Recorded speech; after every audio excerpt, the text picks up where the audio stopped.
Salam, salam, outsider. Débrief, Burnley, Manchester City, Juventus, Bologne. Le débrief commence maintenant. Manchester City a gagné 5-0 face à Burnley. Franchement, on va être très sérieux. Manchester City, en tant que tel, ils peuvent gagner 5-0, 10-0 en première ligue. Ça ne m'intéresse pas. Parce que leur première ligue, elle est finie. Liverpool sera champion. Les gars, en plus de ça, ils sont suspendus en Ligue des Champions. D'où la raison pour laquelle ce qui m'intéresse en ce moment quand je vois Manchester City, c'est de voir comment est-ce que l'équipe joue, quelle est la dynamique de l'équipe, comment Guardiola il se gère. Pourquoi? Parce que la vraie échéance de Pep Guardiola, nous tous on la connaît. C'est quoi? C'est la Ligue des Champions. Guardiola, la première ligue, il a gagné 2 fois d'affilée. C'est extraordinaire. Franchement, les FA Cup, les Carling Cup, les Carabao Cup, toutes les cups que tu veux, les Seven Cup, je sais pas mec, les Coca-Cola Cup, tout ce que tu veux comme cup qu'il y a en Angleterre, Guardiola les a gagnés. Il a tout raflé. Il lui manque une seule chose. C'est quoi? C'est la Champions League. Donc du coup, quand je vois Manchester City gagne 5-0 face à Burnley, je suis content. Je suis content pour eux parce que je me dis l'équipe, elle prend de la confiance, tout va bien, tranquille, etc.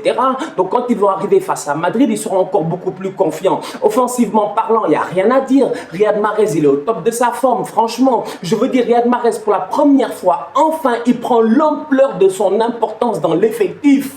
Il lui aura fallu une saison en demi-teinte, une Coupe d'Afrique extraordinaire pour que Mahrez revienne au top de sa forme. Aujourd'hui, tu vois le but qu'il a mis, c'est un but vintage. Leicester, il récupère le ballon, il s'est amusé avec l'âme du défenseur, frappe de son mauvais pied croisé, franchement rien à dire, top Riyad Mahrez. Donc offensivement parlant, Pep Guardiola, quand il arrive aujourd'hui sans les Kevin De Bruyne et sans les Sterling, il sait que son effectif est assez bon pour claquer des buts. Donc sur ce point-là, moi franchement, je ne m'inquiète pas. Je sais que City peut mettre des buts. Là où moi je m'inquiète, c'est défensivement. Franchement, les fans de City, ils sont tout excités, tout heureux, etc. Moi, je les ramène sur terre. Défensivement, vous n'avez pas de défense. Franchement, vous allez jouer face au Real avec votre défense là. Je suis désolé. Le Real que j'ai vu là en ce moment, qui revient de confinement, qui est ultra motivé, qui va taper le Barça, qui va peut-être prendre le titre de champion, qui va tout faire pour... Voilà, ce Real là, vous pensez réellement que c'est des Otamendi qui vont les tenir? Franchement, soyons très sérieux. Aujourd'hui, Nicolas Otamendi, Burnley, ils ne sont rentrés que 3 fois dans la surface de réparation de City. Que 3 fois durant tout le match. 3 fois dans la surface de réparation de City. Même malgré ça, quand Otamendi a le ballon, j'ai peur. Je m'inquiète. Le gars, il n'est pas serein, franchement. Donc aujourd'hui, je suis désolé. Manchester City, on peut parler jusqu'à demain. Offensivement, c'est une force de frappe. Mais défensivement, il va falloir que Pep Guardiola, il essaie de trouver un miracle. Parce que je suis désolé. La Ligue des Champions, ça se joue maintenant sur un match. Donc s'il passe face au Real, là, c'est un match. Et sur un match, on va être sérieux, on va être très sérieux. Je ne vois pas une équipe qui ne claquera pas de but face à Manchester City. Et quand je dis je ne vois pas une équipe qui ne claquera pas de but face à Manchester City, je parle des équipes qui sont encore en lice. Et quand tu vois le niveau des équipes qui sont encore en lice, je reviens encore à ce que j'ai dit tout à l'heure. Offensivement, ils peuvent mettre 5 buts, 10 buts, 20 buts, il n'y a aucun problème. Les gars sont très forts. Moi-même, je suis d'accord. Mais défensivement parlant, tu vas tomber face à l'Atlético, le Bayern, etc. Je suis désolé, tu encaisses. Manchester City, ils auraient pu gagner le titre cette saison. Le problème, il est simple. C'est que Manchester City, ils ont fait beaucoup de choix défensifs hasardeux. Ils ont mis beaucoup d'argent sur des joueurs. On pensait tous que les boys allaient s'imposer. Le problème, c'est que les boys, c'est pas qu'ils ne sont pas talentueux parce qu'on sait qu'ils sont talentueux. Le problème, c'est les blessures. Je parle de qui? Des Benjamin Mendy. Franchement, Benjamin Mendy t'a coûté très cher. Et Benjamin Mendy, jusqu'à présent, tu vois un peu de Benjamin Mendy à chaque saison. Ben Mendy, chaque saison, il est bon pendant 5 matchs. Après, il se blesse. Ça fait mal, franchement. Et défensivement parlant, c'est énormément de lacunes. Franchement, on va être très sérieux. John Stones, il est où? Il est où, Jean-Pierre? John Stones, il est où Jean-Pierre? Franchement, moi John Stones, je le cherche et je ne le vois plus. Lui aussi, je ne sais plus où est-ce qu'il est. Donc je vois un pauvre Fernandinho qui est obligé de colmater constamment au poste de défenseur central. Le boy Laporte, il s'était blessé, il est revenu. Bref, c'est compliqué. Franchement, défensivement parlant, c'est ça qui a posé des problèmes à Manchester City cette saison. Parce que Manchester City, tu regardes les 2 saisons précédentes, ils sont champions. Et sincèrement, défensivement, ils se gèrent. Je pense qu'ils n'encaissent pas plus que 25-26 buts dans la saison. Cette année, ils ont encaissé déjà plus de buts, ça c'est un, et en plus de ça, ils ont perdu plus de matchs qu'ils n'en ont perdu les 2 saisons précédentes. Pourquoi? À cause des erreurs défensives, entre autres. Donc aujourd'hui, je suis désolé. Au niveau de Manchester City, offensivement, leur football nous fait rêver. Pourquoi? Parce qu'on connaît le coach, on connaît Pep Guardiola. Nous qui connaissons Guardiola, on connaît ce football-là, on a l'habitude de le voir, on est d'accord, les boys sont très forts. Mais l'opposition qui est en Ligue des Champions et celle qui vous attend, franchement, si en tant que fan de Manchester City, tu tapes Burnley 5-0, tu penses que tu vas marcher sur les gens en Ligue des Champions, je suis désolé. Frère, même le Paris Saint-Germain, tu tombes face à eux, ils te tapent.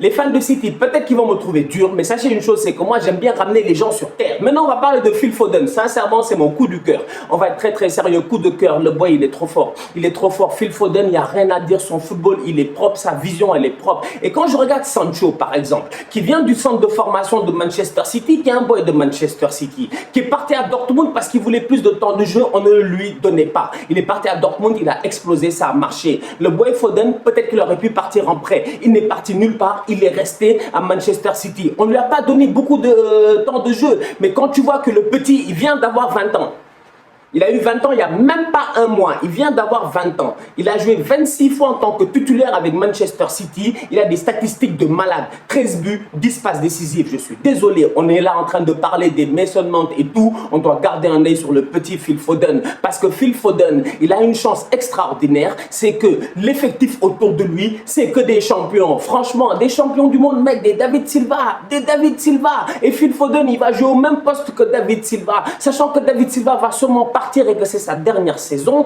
voilà un petit qui va pouvoir marcher sur les pas de David Silva. Donc je suis désolé, franchement, Phil Foden, je le regarde, je me dis toutes les conditions naturelles de température et de pression sont réunies pour que le boy réussisse. Il a un superbe coach, un coach qui sait lancer des jeunes et qui nous a montré dans sa carrière qu'il a lancé des jeunes qui ont réussi. Et là, je parle de Guardiola.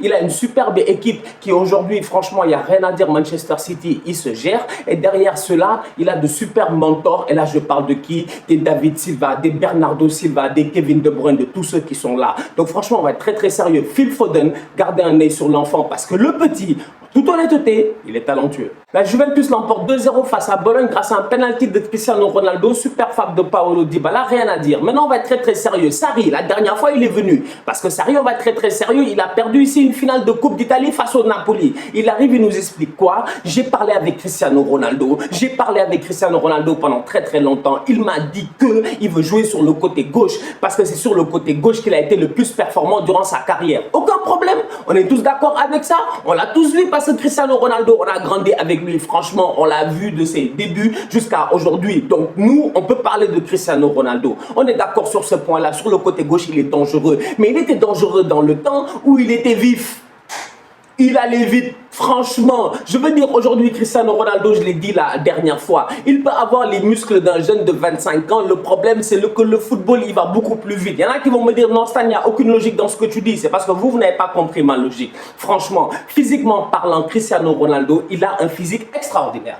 Extraordinaire. C'est-à-dire qu'aujourd'hui, personne ne peut s'asseoir à la table de Cristiano Ronaldo et dire que ouais, j'ai plus de gras que toi ou j'ai moins de gras que toi, etc. Personne ne peut s'asseoir à sa table pour discuter avec lui. Le problème, c'est que le football a quand même évolué derrière et que son type de football à lui, c'est un football aujourd'hui qui est basé sur la finition. Cristiano Ronaldo, aujourd'hui, c'est un finisseur. Tu travailles pour lui, tu amènes un ballon dans la surface de réparation dans un endroit dangereux. Tu sais très bien que le boy, son positionnement est parfait. Il sera là au bon endroit pour claquer sa tête, mettre un pied, faire un tapin ou quoi que ce soit. De temps en temps, on sait très bien que c'est un grand joueur. C'est une légende de ce sport-là. De temps en temps, il est capable de prendre le ballon, avoir des fulgurances et tout. Mais le meilleur de Cristiano Ronaldo, il est derrière lui. Donc, j'en reviens au match d'aujourd'hui. Je regarde aujourd'hui, je me dis Cristiano Ronaldo, Sarri l'a fait jouer sur le côté gauche. Il a claqué son penalty. Mais dans le match en tant que tel, quand tu vois les combinaisons de jeu, tu le cherches. Tu le cherches. Non, tu le cherches, franchement. Vous savez comment Cristiano, je veux l'aider. J'étais là, je regarde le match. J'ai dit, Cristiano, s'il te plaît, fais-moi mentir.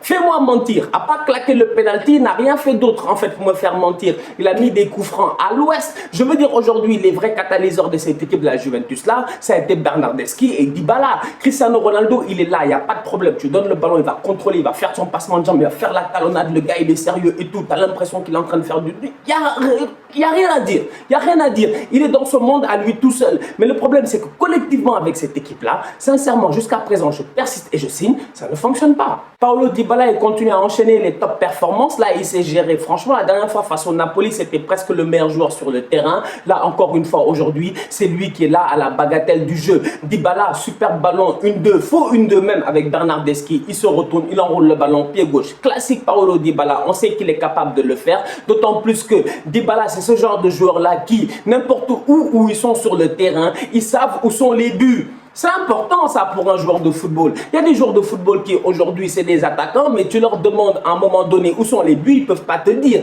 Dybala, s'il est là, il sait si les buts sont là. S'il est comme ça, il sait si les buts sont ici ou là-bas, etc.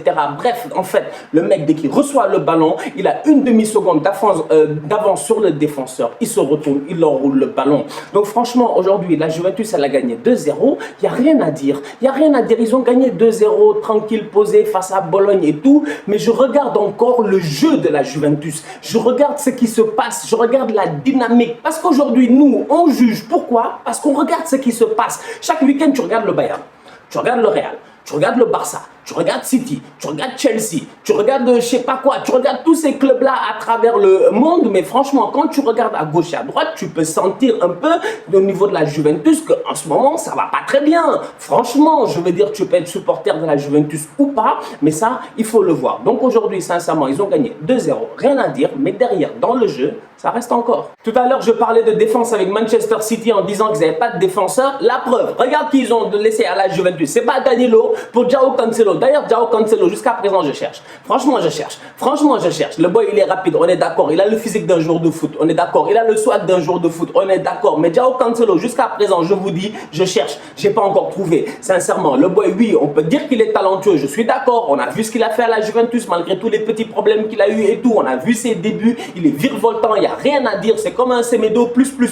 Mais le problème, c'est qu'en ce moment, à City, c'est compliqué. L'autre qui est arrivé à sa place à la Juventus, le tocard, c'est qui? C'est Danilo. Alors là, lui, il n'est pas sérieux. Il n'est pas sérieux. Comment tu rentres dans un match, 25 minutes, tu prends 2 cartons jaunes? Mais c'est quoi ça?